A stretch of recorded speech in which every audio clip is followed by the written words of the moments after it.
Hi, this is Amanda Lester with Virtual Horse Help, and I'm here with Lynne McDougale, who would have had a 35-plus hour drive to get here to the NRBC. This is her first time at the NRBC. So, Lynne, how are you enjoying it so far? Oh, wow, it's just incredible. We've heard for all these years how wonderful this show is, so we're so thrilled to be here. And plus, I knew Colleen when this was just a little bit of a thing in her brain, and it's so wonderful to see what you have all accomplished in 20 years. It's amazing, just amazing. Where did you drive from? We actually flew this time, but if we were driving, we live about 2 hours east of Toronto, Ontario. So that's why it's such a big drive. Plus, you have the border, which is such a... So, a little bird told me to ask you about a truck stop story. This would have probably been in about 1982, and there'll be everybody who's in that era will know this story. We were coming home from the Quarter Horse Congress. We had a brand new red 6-horse truck and trailer that belonged to John Snoblin. So a door came open on the horse's head, so Larry pulled into this truck stop to close the door. I got out to go to the bushes because there was no building or anything, and when I came out of the bushes, Larry was going down the ramp.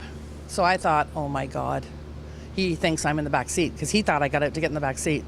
And to make a long story short, I called the Ohio police. She wanted to know if we all had a fight, and I said no, but I'm pretty sure we're going to.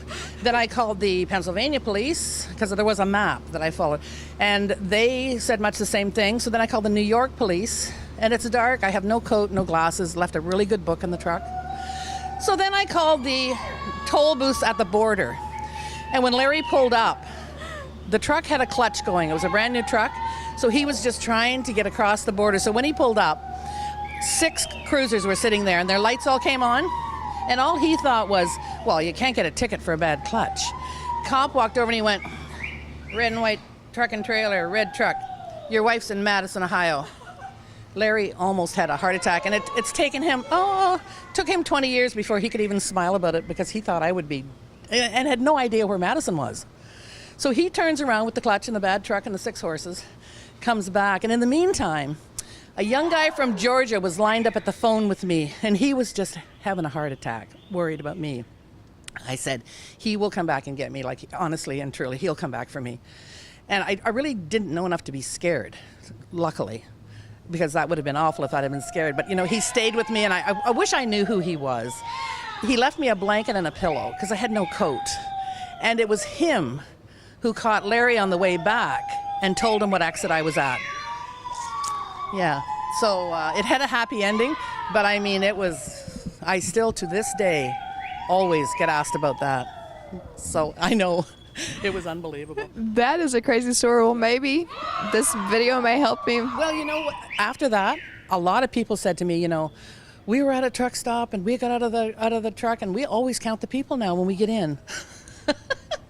That is a good practice. A blanket and a pillow, because we had a CB at that time. We had a cell, like an early cell phone, and the radio, and he had it all turned off out of consideration so I could drive from the border. Yeah. Mm-hmm. So that's that story that I am infamous for. That is hilarious, but I'm glad you're safe. I'm glad it turned out okay. Yeah. So, I know that you go to the futurity a lot. Yeah. So, and we were talking about that yesterday. Yeah. So do you want to just kind of expand on that? A couple of things I'd really like to say about that. I think we always, of course, went in Ohio when the fraternity was there. And when it moved to Oklahoma, Larry judged it in '86, and we started going after that. And then he judged it another year. So we have been, since 1986, every year but 2. And we couldn't go just those 2 years, so we've been there that whole time. And the really thing that really surprised me so much here that I hadn't thought of it, we see these great 3-year-olds in OKC. And we generally don't see them again unless they happen to go back for the Open in OKC. And the great majority of them have wonderful careers, but we don't get to see them. And to see them here from last year, even the 4-year-olds and then the 5- and 6-year-olds, it's really fantastic to see their development. Like that's a wonderful thing about this. So that's one of the reasons why I'm really thrilled to be here. And the NRBC committee has taken such care with attention to detail. Like, one thing is the bubble that they put up on that big screen. And I love the big screen. I love the stud's name. I love the mare's name. I love all that information that's up there, which is just wonderful. So, I mean, and the food, oh my gosh. the food is just unbelievable. So we've had a great time, a really, really great time. So glad we came. We're happy you came too. Thank you for your time. Oh, you're very most welcome. It was very nice of you to ask me to do this. Thank you.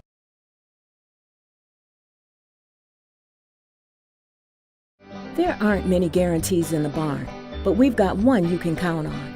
Order any of our Smart supplements in Smart Packs and we'll guarantee you'll see results or we'll give you your money back. Supplements that are guaranteed to work. We took care of that too.